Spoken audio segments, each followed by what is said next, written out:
বলাই ভট্টাচার্য, 91 বছর বয়স। প্রতিদিন ভোরে চায়ের জল বসান তার এক চিলতে ফুটপাথের চায়ের দোকানে। ভোর মানে ভোর 3টে। এই বয়সে এই শরীরে কেন এখনও চায়ের দোকান চালাতে হচ্ছে? বাড়িতে ছেলে অসুস্থ, রয়েছে নাতি নাতনিরা। সংসারের ভার এখনও এই বলিষ্ঠ কাঁধে। প্রায় 100 বর্ষ হতে চলেছে যার কাছে বসে রয়েছি, যিনি চা বিক্রেতা, তার কাছে। সেটা তো একটা কারণ বটে। আর কি কি কারণের জন্য এসেছি একটু জেনে নিই তার কাছ থেকে। আপনার কত বয়স হয়েছে? আমার 91। আর এখানে চা কতদিন ধরে? চা 25 বছর। 25 বছর। আর 91 বছর বয়স, এখনো চায়ের দোকানে বসতে হচ্ছে কেন? ও বসছি, এখন লোক নাই, 2-3 ঘন্টা বসি, আবার চলে যাই, আবার বিকেলবেলা এলে 2 ঘন্টা বসি। বাড়ি থেকে কেউ রোজগারের করে? বাড়িতে আছে, অপারেশন হয়েছে, ছেলে আছে, স্ত্রী আছে, সব আছে।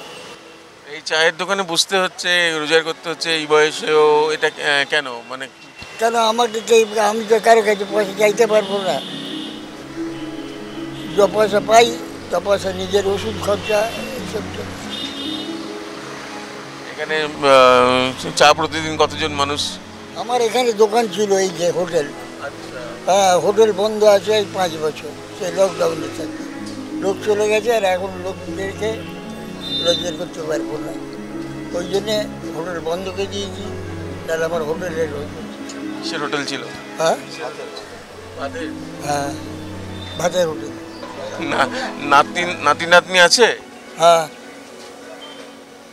একটা নাতি ছেলের, আর মেয়ের একটা নাতি, আর একটা মেয়ের, বড় মেয়ের নাতনি। ওরা কখনো দাদুর দোকানে আসে না? না, দোকানে আসে না, বাড়িতে আসে। চায়ের সংসারেও আড্ডা শুরু হয় সকাল থেকেই, আর ভাঁড়ের পর ভাঁড় চা উড়ে যায়। বয়সে প্রবীণ হলেও নবীনদের সঙ্গে মিশে যান অবলীলায়। তাই বলাইদার চায়ের দোকান একদিন বন্ধ থাকলেই পাড়ার লোক খুব মিস করেন ওনাকে, এবং বলাইদাও মিস করেন হাঁটুর বয়সী ছেলে ছোকরাদের। সবাই বলে এই চায়ের দোকানটাই বলাইদার ভালো থাকার ওষুধ, বলাই বাহুল্য।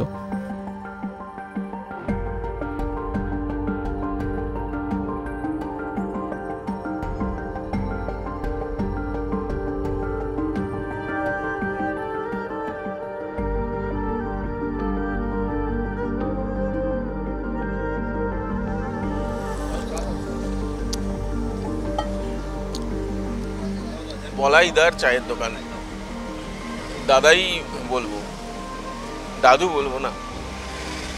আর চাইবো যে ঠিক যেরকমভাবে এই চায়ের দোকান আগে হোটেল চালাতেন, এই হোটেলের রয়েছে, ঠিক এখনও যেভাবে সুস্থ সবল শরীরে ইয়ার্কি করতে করতে, মজা করতে করতে, চায়ের দোকানের পুরো ফ্লেভার নিয়ে চা বিক্রি করে সংসারটা চালাচ্ছেন, নিজেকে চালাচ্ছেন।